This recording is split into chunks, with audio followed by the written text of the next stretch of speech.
quiet breeze surrounds you, nudges you. You realize that your wounds have healed and it's time to explore the universe again. You discover that the walls of life are not made of stone, but of dreams deferred. This is a gift of music to Mary Joyce, a woman who knew how to dream big and was ready for a new adventure. With everything to lose and nothing to lose, she left Juneau with a helpful guide and a dog team to make it to the Ice Festival in Fairbanks by March. Maps, she left them on the kitchen table. But like a true improviser, she did not look back. Mary was a complete original, yet her story is not completely unique. It's a theme repeated in the heart of every dreamer. Her drive, her passions, her fears, and her laughter belong to all of us who lose sight of the shore sometimes to find other lands.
I neglected to mention this when introducing the event, that if you are new to the Jazz Up Close format, it is not a concert where we are literally or figuratively elevated on a stage and you are meant to sit there and passively listen and politically applaud.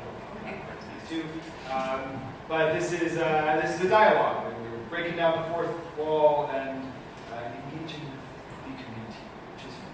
And so what that means is if you have questions, we'll be fielding them at various points along the way. And they could be macro level questions about the music or its integration with the process they went through to co-compose it, or the process that we went through to play it together for the first time. And we played it a little bit right where it was going. And whatever it might be, or that's me about Adam's shoes. I can't really see Adam's shoes. But, yes, the woman in the back. Did she make it? Well, that's what I want. Did she make it? Did she make it? Oh, She very said much. she set on. She did make it, but she got lost. She got sick. She got lost. She had some different guides along the way, and then she was by herself for part of the trip. She certainly went on that trip knowing that she might not make it. No non-Alaskan had ever been in that territory before. It was before Alaska was a state. Alaska was a Russian territory, I think, at that time. And no non-Alaskan had been that way. Part of the route that she took became the Alcan Highway, the Alaska-Canadian Highway, but she was a pioneer of it, for sure. So she did make it, but it took longer than it was supposed to. The reason she wanted to get there by March was, and Juneau, they said, well, you're going to Fairbanks, you might as well be Miss Juneau in the Miss Alaska pageant. I don't make this up, it's really true. And so she was aiming to get there in time to be Miss Juneau in the Miss Alaska pageant, which I do not believe she won. So. But she did make it there, and then she came back to Juneau. From Juneau to Fairbanks was the trip. And then she came back to Juneau, and she lived her life out there. She lived about another 50 years in Juneau. She just stayed there. I don't think it was 50, I'm not sure how many, but she stayed there until she died. And she opened a bar called The Lucky Lady, that when I went there to research her was still there. And I had a big jam session there. It was really fun. I got a lot of wild Alaska stories. Steve was on that trip. We went for a week. We premiered this piece in Juneau. So we went to Alaska and had an amazing week. Okay. But yes, she did make it. It took longer than she thought, and she almost died. But you know what saved her? They used somebody on the way used mustard. You know, like mustard was a remedy, like some kind of mustard. Mustard plaster? Yeah. That's it.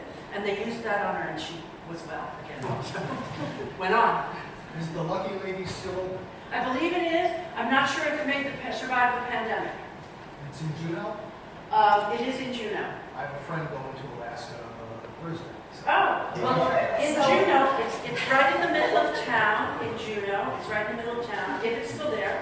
And there's all kinds of memorabilia about Mary there, because she's a bit of a legend back there. I mean, you know, she's not like world famous from this, but, you know, she's an Alaskan character of note.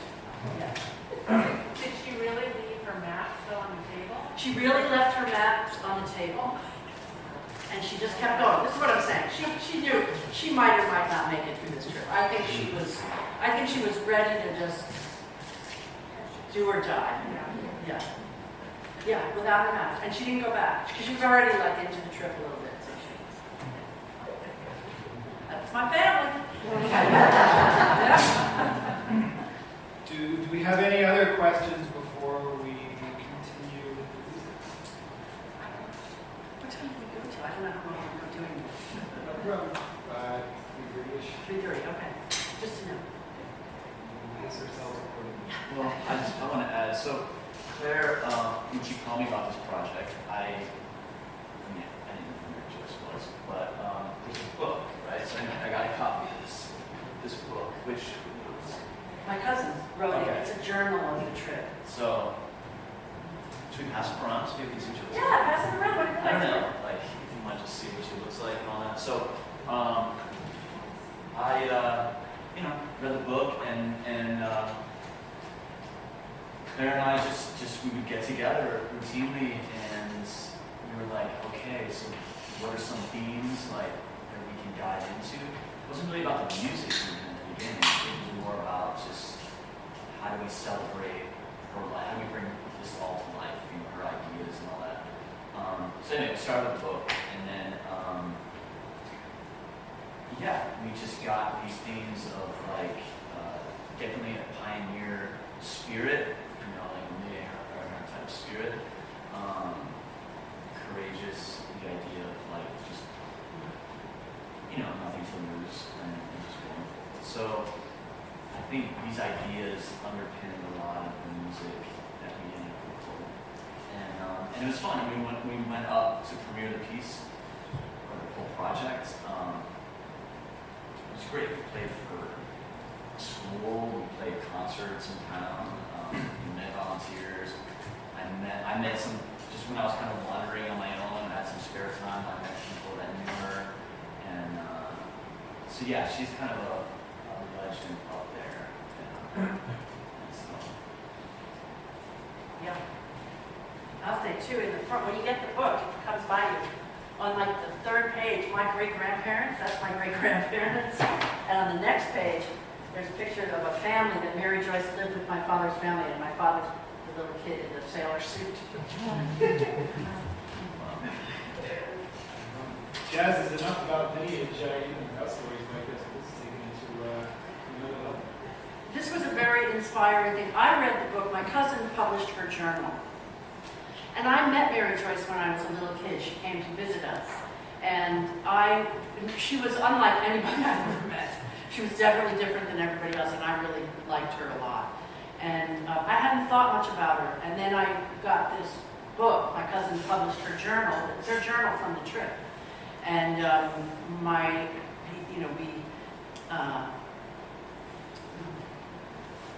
just was like, oh my God, I read the book, and I just said, I have to write music for her. I knew it instantly. When I'm inspired, I know, and I'm like, okay, this has to happen. And I always say, ideas start billowing out of the right side of my head, and it's a particular thing that happens in the creative process for me. I know, I like see them billowing out of the right side of my head, and this was a big one. Can we play another one of the billows that... Please, and to what Steve said, this tune, one of the themes, she went up there with this guy who she was basically paid to go live with, who was some kind of an addict, I'm not sure, but he was trouble. And, but she loved him, and so this tune is called Complicated Love, because it was that. And, he only lasted a couple years, but I think it was a wild couple years.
if anyone here has questions in the meantime. Yes, sure, go I ahead. have a question for Claire.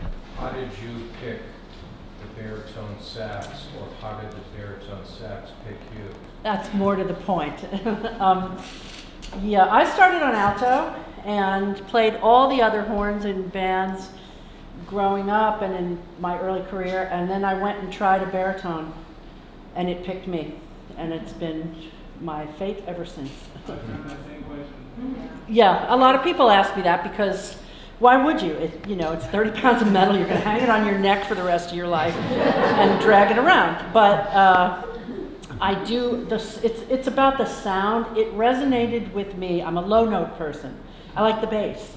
I like low notes. I like the low end. So it hit me in the gut the first time I played. Actually, this horn. This is the baritone I bought back in 1980 something 5, something like that, and it did pick me, in fact.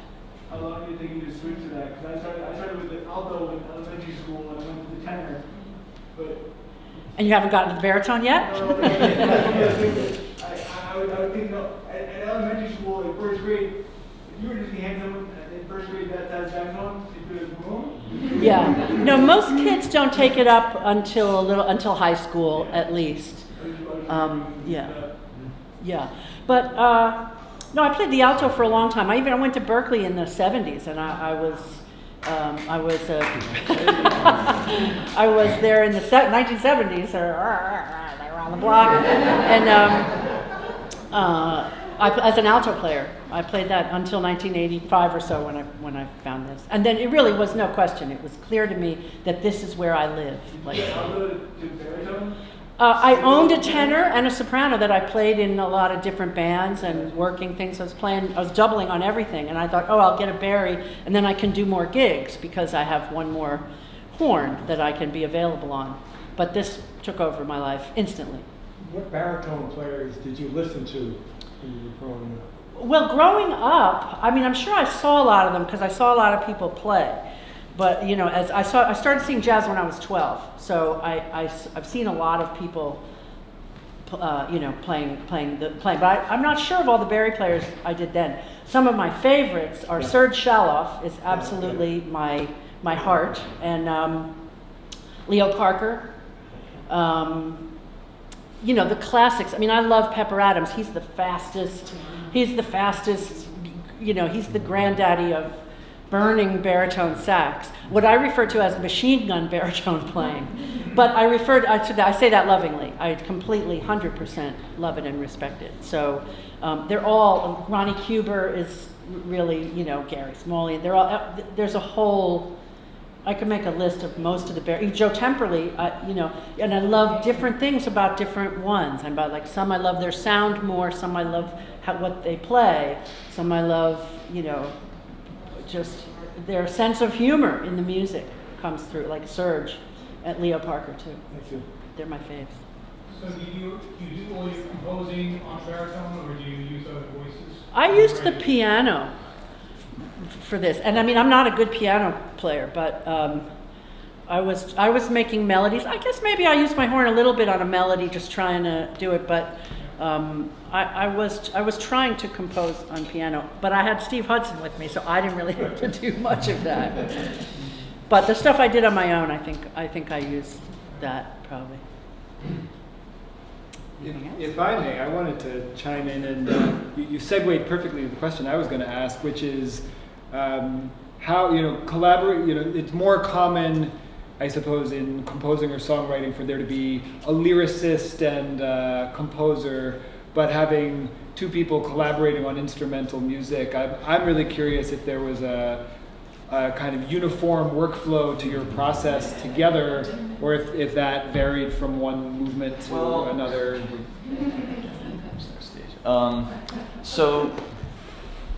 Yeah, that's a good question. So when we started collaborating, Claire had some melodic ideas, and so a lot of it was just trying out different harmonic ideas, with the melody. The melody could go here, maybe it could go there.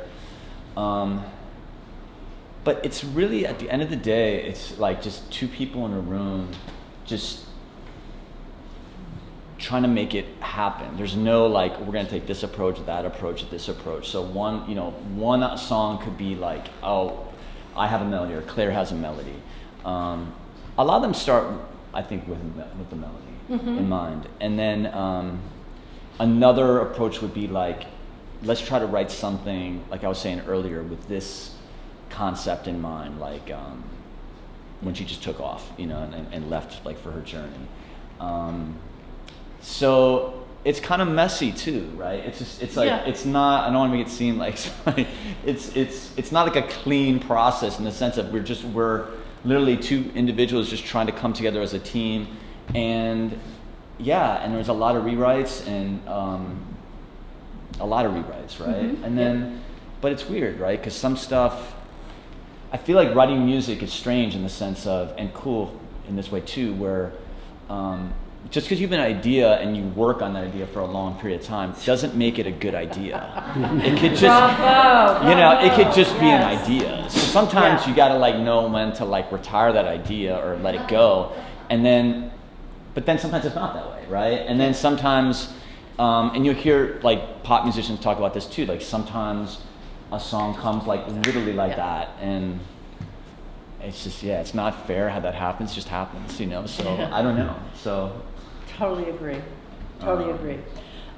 The one other thing that we did a lot, I think, because we would get together, and I have a piano in my place, and Steve would graciously come over all the time to work there, and we would talk about things about Mary. We would talk about we sort of imagined into her psyche a lot. Like there was a lot of conceptual undertone in this project, because when I went to Alaska and I went to her grave and I asked her to help me get it right, because I just didn't want to write some schlocky tribute, I just didn't want to write something trite. I really and she loved music.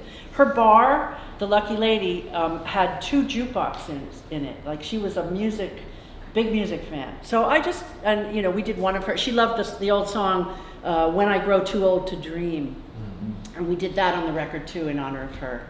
And I don't know, but we talked about her, like how did she feel? Like here she was out in the middle of nowhere, the guy she's with dies, like what does that feel like? We talked a lot about, and then she decides, she gets this crazy idea, I'm gonna go to Fairbanks by dog sled in 1934, like what? And she just did it. So we really tried to get into her psyche. Yeah.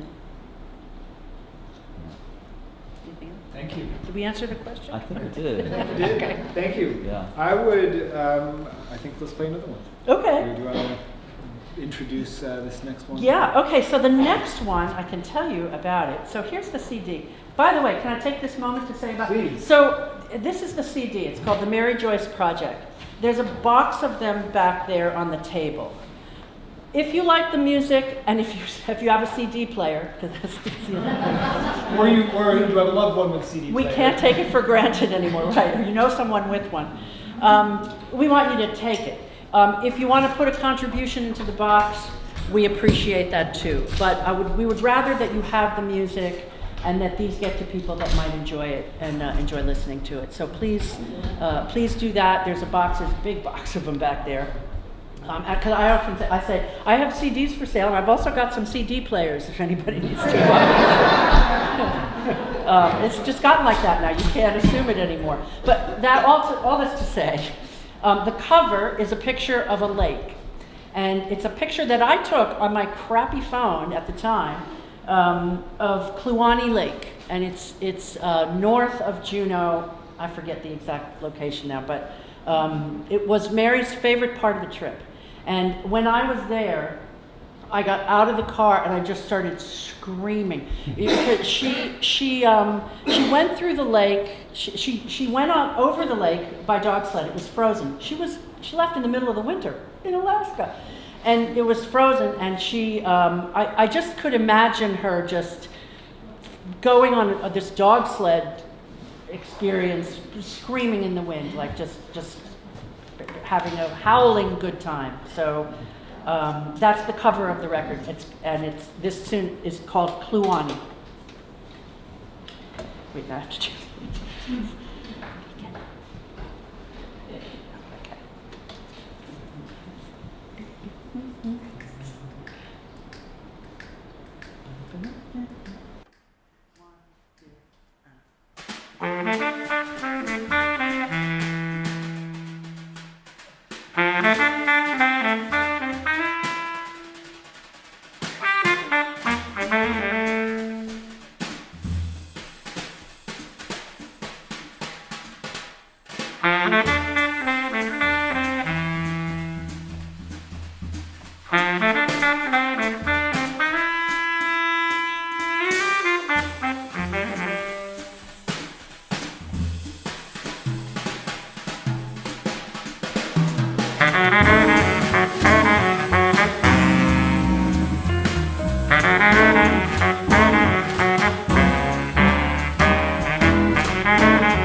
Our dedication to Kluane Lake. In case you have forgotten or just looking for an excuse to more specifically give appreciation, Adam Ray on the drums. Thank you.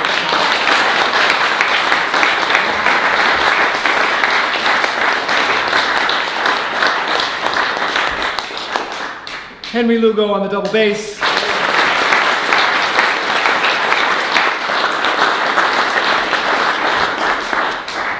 Steve Hudson on the piano.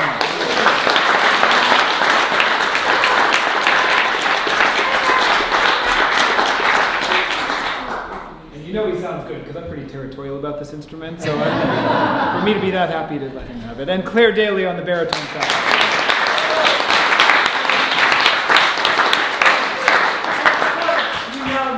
No, Baerman.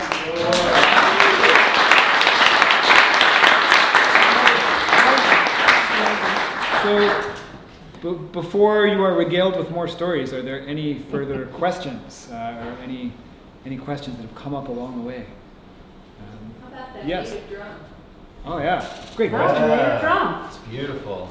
Yeah. Hand painted. There's a little blurb back here too with it, which I was reading, which is really interesting. But When I was in Juneau, I bought that very expensive native drum, but I did because and you know I don't know, the Alaskan state bird maybe is the raven or the crow, but it's the raven and the ravens and the crows, and one of those is a crow and one's a raven. I don't know. That's what that's for. Yeah, there was a local guy, you know, who made drums there, and he had a pretty cool shop, and I was into it. I stayed in Alaska. I could have been Mary. I could have not come back from Juneau. I saw the Quintet hut she lived in during World War II, and I was near the Catholic church, and there was a Mary Joyce room in the Catholic church. I was like, that's funny. Yeah, it's all cool. Just see that there's a history of women as being sled dog trainers and racers. Susan Butcher, Boulder, Colorado, won the Iditarod like 11 or 12 times in the 80s and 90s. And I just was wondering if your cousin hooked up with other women, because you know the tradition of women being stronger out west and having the opportunity, perhaps to do things that they couldn't do in the East Coast. I don't believe she did because it was 1934, Way early. and she actually cut the ribbon on the second Iditarod. But she was, you know, just because she was out there already doing it, and I don't know. Like she became an airplane pilot too, and you know, and the reason she bought the bar was because women weren't allowed to be bartenders, and so she was pissed, so she bought a bar. So she was the bar owner. She would work there and work the bar. She was way ahead. She was miles ahead. Yeah. But yeah, so I don't think she was like very engaged in the sled dog community. It was just she raised those dogs. She raised sled dogs at the lodge and then took them on that trip. And I don't think she had dogs when she came back or after the last one passed. And just a question about the relative age, the gentleman that she was living with at the lodge and had gone there to care for in some way. Were they like the same age? Was he much younger? I think he was probably a little bit older than her. Oh, okay. But and there's a lot of span on the possibility of Mary's age. She lied about her age all the time. And I think she told me she was 26 when she made the trip, but I think she was more like 35. I mean, yeah, she's a character. I thought I saw another one. Yeah, I almost hate to ask to be so gruesomely curious, but what would the ultimate say of that? Hack, you know, I think Hack just went out one night and didn't make it home. I think Hack had deep troubles and drank a lot. I know he'd like go off. I mean, like, 'cause they live literally, you have to take a little plane from Juneau to where the Taku Lodge is. So I think, or you could take a boat, but that took a long time. And I think, you know, he went into Juneau or something and didn't come back. I don't really know the exact details of his demise, but I'm pretty sure it was substance related. And, you know, he might have even drank himself to death. But, yeah, that's how it happened. He had become addicted to something in World War I. I don't know what morphine, maybe he got addicted to that. And, but like in that time period, I think. When was World War I? Oh, then it was later. No, it was later. So he was in some service, branch of the service, and he became addicted to something. Trouble ensued. Yeah. Okay, now go ahead, introduce the next one. Okay. Oh my God. Thank you. Tragic.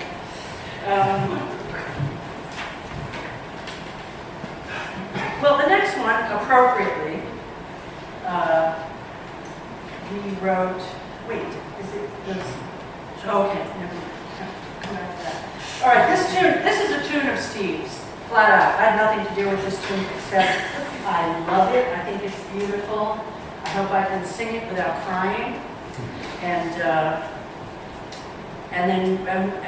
it just fit on this record. It's amazing. This is the one tune not written for the record. Steve had already written this, but it fits for here.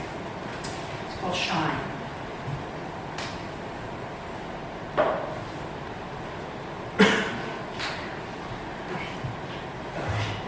I had a great baritone teacher who told me if I could ever do anything so I could put the horn down, I should do it.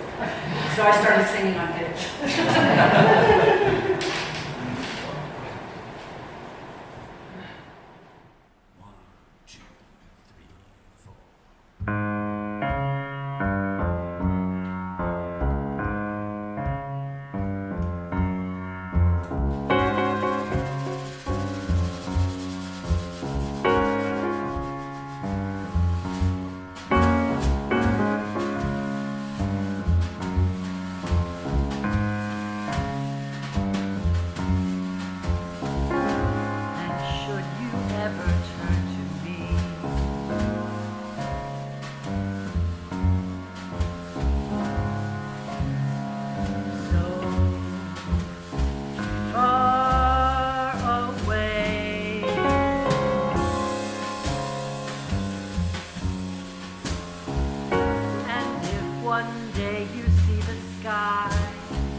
you in that we had about an hour to rehearse all this music this morning. This is actually my first time ever being in the same physical space as Steve or Adam. Well, actually, technically that's not true. I've been in many of the same physical spaces as Steve, just not at the same time. There was, Claire actually brought another tune that we didn't have time to look at, but we said maybe if there's a little extra time, we'll throw that one in too. So I actually didn't see Okay, it. but and you don't want to do that? Well, I think we should. We do both? Okay, yeah, okay. So I don't even know which tune it is. Okay, nobody knows She's what about it is. to- So here's something fun. So not everybody in this room, now Steve was on this project, we wrote it, he's on the record, we toured with it, we played it in clubs, we did many gigs with it, and we played it at Dizzy's in New York, that was fun. Everybody else here is really playing this for the first time, which is kind of an amazing thing, and it's a really beautiful thing about jazz music.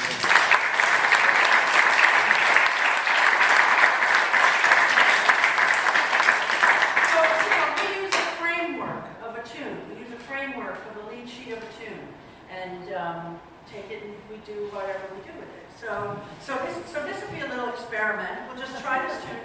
We won't probably even blow it. Let's just play the tune. And if it's a complete disaster, we'll take that part out of the video and deny that this moment even happened. We are going to get stirred. So this is how it would go if we were like at a rehearsal and we hand out the tune. So the first thing is that the triplet in front is really 2/8. 2, right? Oh wait, it's 2. Did I get somebody in the flat one by any chance? Did I give you any flat ones? I have 5 points. Okay, that's fine. We're all in my concert. Okay, there you go. So this song would be self-explanatory in a way, in that it's called Lonely Wilderness, which was imagining the Talking Lodge. Imagine being in a lodge in Alaska by yourself for a year. I was married. And this is Lonely Wilderness. So let's just play it down the melody. Noah, why don't you play on the first 16 bars, and then we'll take it back out from the bridge. Just a quick, it's just a little sampler.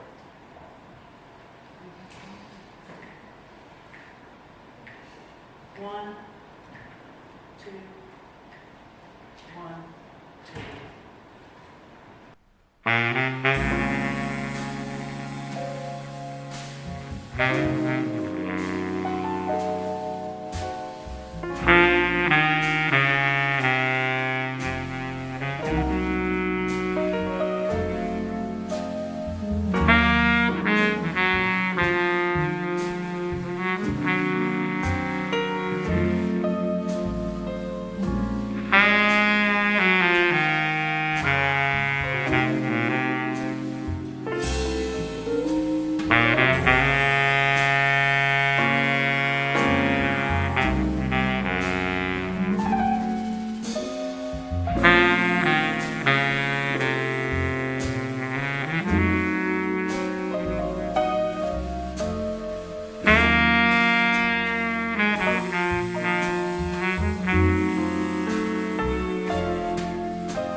technically we're pretty, I think we're pretty accessible people, so if you have any questions that occur to you after, or you're shy, you can talk to us, especially on your way to grab one of Claire's CDs, and if you want to drop something in her box, you can.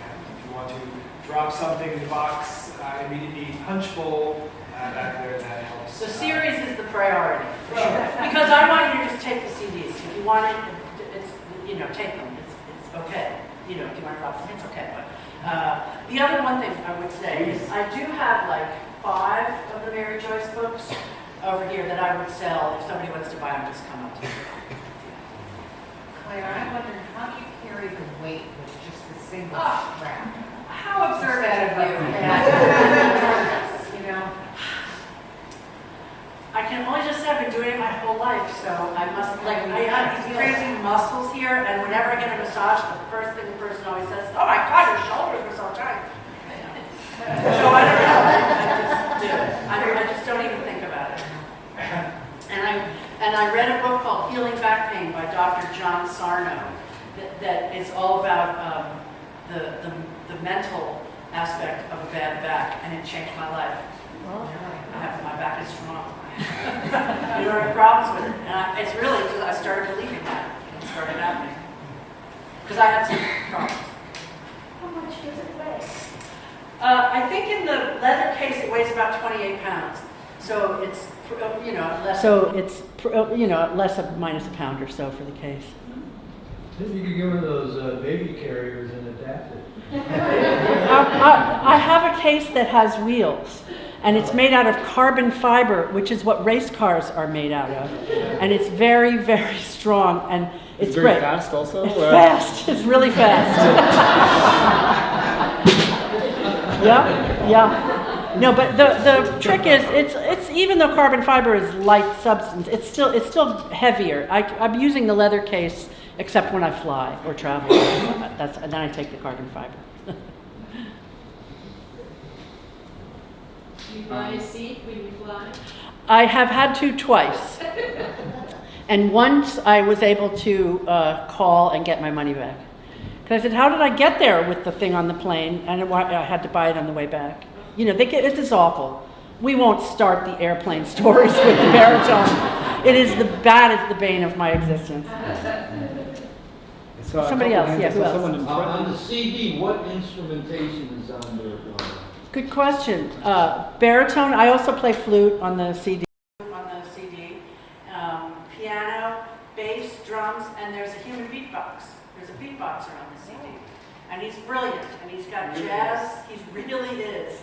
He's got jazz roots, and he's from Cincinnati, he lives in Paris now, he's kind of a celeb in Paris now, but he's Napoleon Maddox is his name. And he's brilliant, and he adds a lot as just one of the other instruments. What is a human beatbox? And you know, I gotta say, as a fan, the idea of a jazz beatboxer seemed kind of filled like negative adjective. And until I heard Claire and Napoleon perform them, it I guess reinforces something that I talk a lot about when I'm teaching jazz history classes, that we think of jazz as being the domain of certain instruments. Like if you see a saxophone, it must be jazz, and if you see, I don't know, a bassoon, that must not be jazz. But the reality is that jazz is a set of vocabularies and rhythms and protocols that really, you know, like, I would rather hear a good jazz kazoo player, not that that's the thing, than someone who just has its own saxophone but has not studied that vocabulary and literature. And this is like real deal, like deep sense of jazz rhythm and nuance. Not that I'm trying to steal you on the CD, which you can take it for anyway, but yes. You have this person that you're writing this to, and you have this time-based media piece. How do you sequence it? Like, did you think about it as a story of her life, or was it just like, this song sounds good after this song, so I'm going to do it this way? Or what was the experience you're trying to get when you were making the decision about sequence? I don't think we did it exactly exactly in order. I mean, it was a while ago, so I'm trying to remember. I don't think we were like looking to write it in order or anything, but then, I mean, certain things, no, we didn't put it into a storyline per se, except that the last song, which we're going to play next, is called Gotta Go. Which is also the last thing we got the tune I'm thinking it's always the one we end with. Are you going to donate a copy of that book to the library? Oh, I could donate a copy of the book. Yeah. Yeah. We gladly take it. Okay. Okay. Great. I promise you the same copy. I would donate them all except that I'm down for just this couple. And I'll get some more actually, because you can order them somewhere. Can you get them on Amazon? I don't know. I kind of doubt it. I think it was like some self-published, an independent press, like where you order it and they print them up. They don't have them like sitting around. I think it's Well, so thank you. So again, if you want to sign up on the mailing list or dump some money in the punch bowl or grab a CD, or if you are super high tech like the youths of our society are, you could even put a little money in the virtual tip jar with the QR code back there. And if you don't know what that means, don't worry about it. Just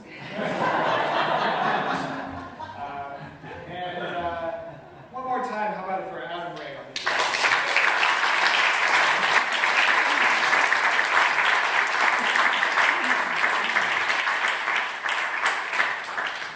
Lugo on the bass.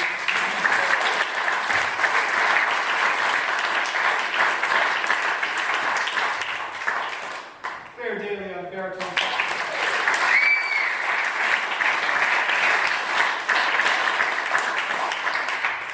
And Steve Hudson on the piano.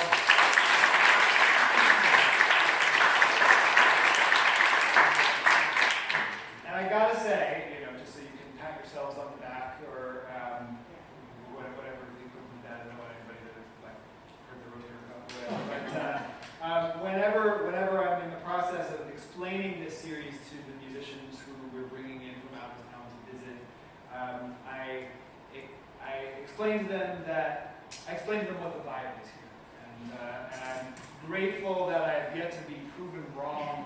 That this really is a wonderfully so give yourselves a hand.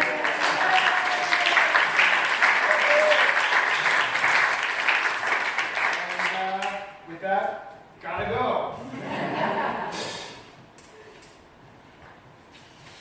Because this actually, to that question, this would have been at the beginning of the process where she realized she just had to do this. She's gotta go, gotta go. See what we did there?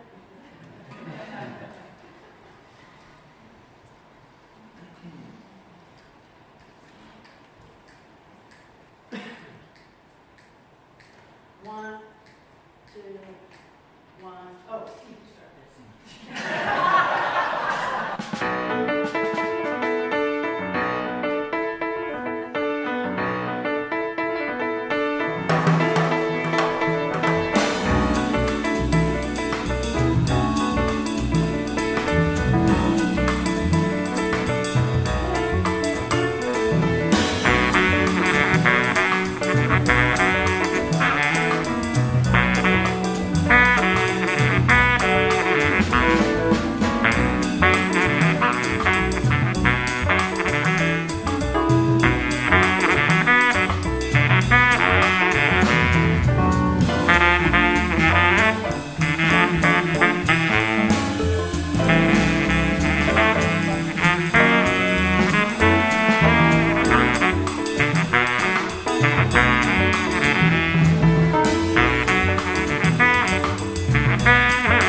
Thank